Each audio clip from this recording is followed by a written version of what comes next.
The Caribbean Sea, long described in tourist brochures as a ribbon of turquoise and calm, now carries the weight of fighter jets, carrier strike groups and political threats. On its surface, cargo ships and fishing boats still move, as they always have. Above it and beneath it, however, a different reality is taking shape. Radar tracks, surveillance drones and US warships that signal a confrontation slowly but steadily escalating between Washington and Caracas. At the heart of this standoff is US. President Donald Trump's decision to treat Venezuelan-linked drug traffickers not just as criminals, but as enemies in what his administration now openly calls an armed conflict. The campaign, run under US Southern Command and branded Operation Southern Spear, has shifted from quiet interdiction efforts to a show of force that includes the USS Gerald R. Ford, the most advanced aircraft carrier in the U.S. fleet, now operating in Caribbean waters near Venezuela. Officials around Trump say the mission is simple: stop the flow of narcotics they argue is killing tens of thousands of Americans each year. Critics insist the reality is far more complicated and far more dangerous than a straightforward anti-drug operation. This is happening against the backdrop of Venezuela's deep political and economic crisis, a disputed election that returned Nicolás Maduro to office for a third term, and years of US sanctions and regime change rhetoric. Trump's Caribbean campaign formally burst into public view in early September when he publicly showcased a US strike on what the Pentagon described as an alleged drug smuggling boat. The footage released by the administration showed a fast craft on open water, then a fireball as US munitions hit their target. Supporters of the president praised the strike as proof he was finally taking the gloves off against cartels they blame for America's overdose crisis. Legal experts, however, immediately began asking questions. Who exactly was on that boat? Under what authority was the strike ordered? Were the crew given any chance to surrender? Those questions grew louder when reporting later suggested that during that opening strike, the U.S. Defense Secretary had verbally ordered that all crew members be killed, even those who survived the initial blast and ended up in the water. Members of Congress in both parties are now demanding full briefings and warning that if those accounts are confirmed, such an instruction could amount to an order to show no quarter, which international law treats as a potential war crime. While the legal and ethical debate unfolds in Washington, the operational tempo at sea has only increased. US forces have reportedly hit more than 20 suspected trafficking vessels across the Caribbean and the Eastern Pacific since September, sometimes far from the Venezuelan coastline. Each strike is described by the administration as another blow against narco-terrorists. Each one deepens the perception in Caracas that the United States is fighting a shadow war designed not only to disrupt drug routes, but to weaken, perhaps even topple, the Maduro government itself. Trump has not tried to hide the pressure he is putting on Maduro. In recent days, he has authorized new measures labeling the Venezuelan leader a terrorist and increasing a bounty on his head, while his allies speak openly of regime change. At the same time, US diplomats and security officials insist Washington is prepared to talk, pointing to a phone call between Trump and Maduro that the president confirmed but refused to detail. In his telling, it was simply a phone call, nothing more, nothing less, leaving everyone else to guess whether it was a warning, an olive branch, or some uneasy combination of both. If the boat strikes signaled the start of this new phase of confrontation, Trump's declaration about Venezuelan airspace took it to another level entirely. In a late-night post on his preferred social platform, he addressed not just governments but pilots and criminals alike. Donald Trump wrote, "To all airlines, pilots, drug dealers and human traffickers, please consider the airspace above and surrounding Venezuela to be closed in its entirety."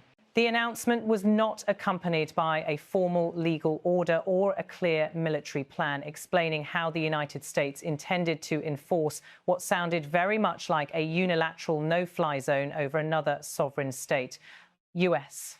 Defense officials privately told reporters they had not been briefed on any new enforcement mission. That disconnect between presidential rhetoric and operational clarity immediately generated confusion in markets, among airlines, and inside foreign ministries across the region.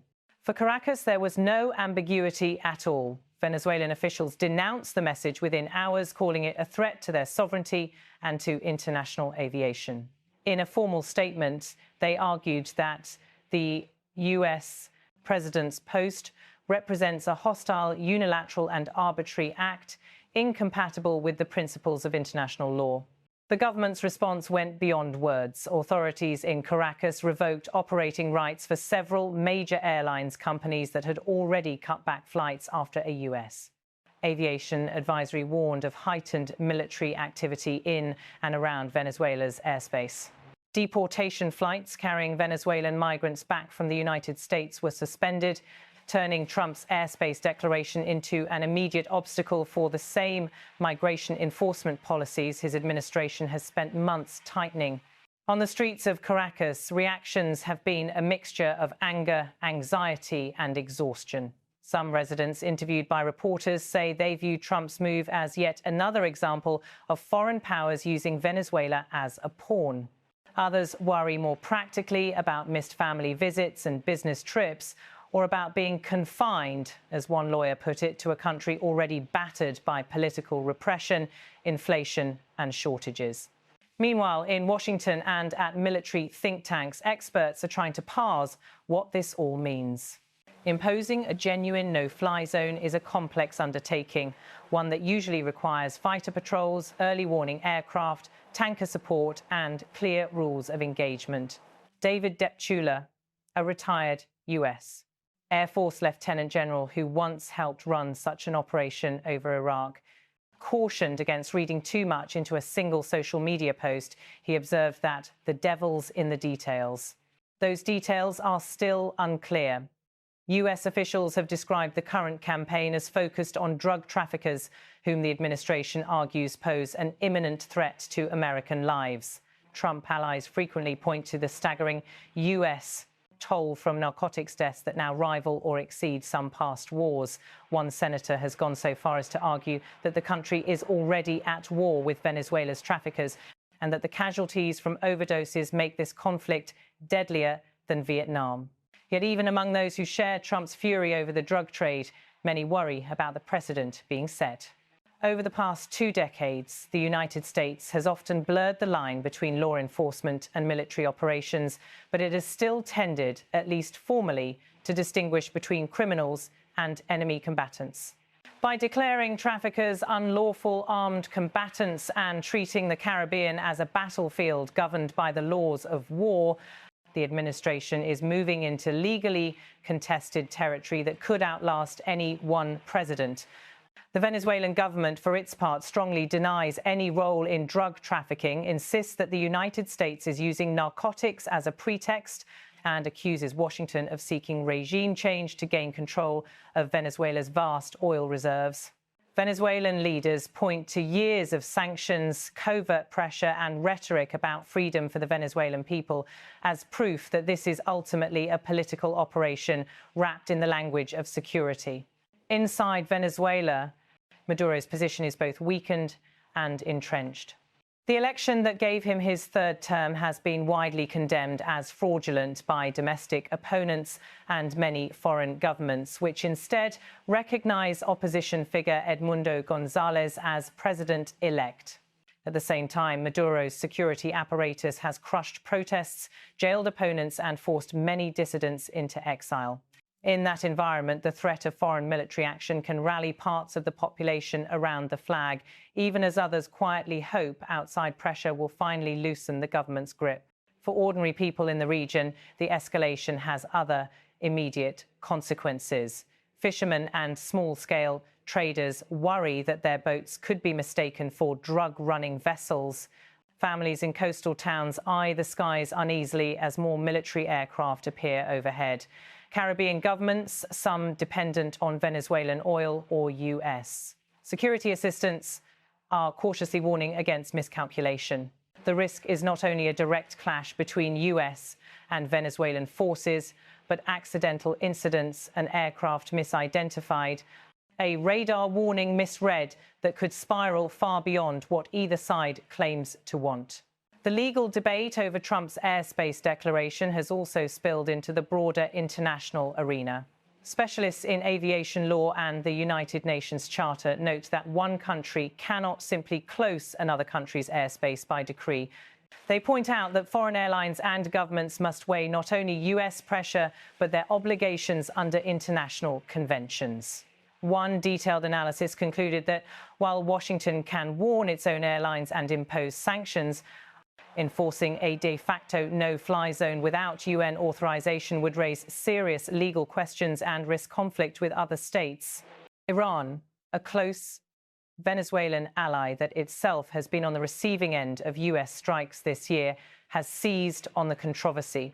In a statement carried by its state media, Tehran condemned Trump's move as a serious breach of international law and a threat to global aviation safety, language clearly aimed at broadening the issue beyond a bilateral quarrel between Washington and Caracas. For all the fiery rhetoric, there are still hints of diplomacy. The phone call between Trump and Maduro, acknowledged but left deliberately vague, suggests that back channels are at least open. Some Latin American and European governments are quietly exploring whether they can broker understandings that would limit the risk of open conflict, clearer rules around identifying drug boats, mechanisms for sharing intelligence, or confidence-building steps in the air and at sea. Whether those efforts can survive the political incentives on both sides is another question. Trump has built a domestic narrative around strength and confrontation. Maduro has spent years portraying himself as the leader, standing firm against US imperialism. Neither is eager to look weak. Back in Washington, congressional oversight is slowly catching up to events on the water. Committees in both the House and Senate are now seeking documents and testimony about the rules of engagement for the Caribbean strikes and the alleged order to kill survivors of the first boat attack. Some lawmakers, including those normally supportive of a hard line on Venezuela, are warning that such an order, if proven, would cross a line that US forces have tried to maintain even in declared wars. Others argue that the traffickers pose such a grave threat that traditional distinctions no longer apply. Trump, for his part, has responded to questions not by softening his stance, but by promising more. Speaking to military personnel, he has said the United States will move beyond strikes at sea and begin operations on land aimed at alleged Venezuelan traffickers. Operations, he says, will start very soon. He has not clarified where those operations would take place, how far inside Venezuelan territory they might go, or what safeguards would be in place to avoid civilian casualties. All of this is unfolding in a global context already strained by conflicts elsewhere, from Eastern Europe to the Middle East. Energy markets, which have long treated Venezuelan supply as a variable in pricing models, are now adding another risk factor: the possibility that a miscalculation in the Caribbean could disrupt shipping lanes or damage infrastructure. Analysts note that benchmark oil prices have already ticked up on reports of the US buildup and Venezuela's angry response. For now, the Caribbean remains on a knife edge. US warships continue their patrols. Venezuelan forces step up coastal surveillance and mobilize militias, presenting images of national readiness on state television. The air above the region is more crowded with military aircraft than it has been in years. And in the background, millions of Venezuelans still struggle with the daily realities of inflation, shortages, and political repression. While families in the United States mourn loved ones lost to the very drugs this campaign is supposed to stop. The question hanging over the Caribbean tonight is whether this escalating military campaign remains a brutal, narrowly focused offensive against traffickers, or whether it becomes something larger, a path to open conflict between two governments that have long treated each other as enemies. The answer will depend not only on ships and planes and missiles, but on choices made in presidential offices in Washington and Caracas. Each statement, each strike, each quiet phone call between leaders moves the region one step closer, either to war or to a tense, fragile balance that stops just short of it.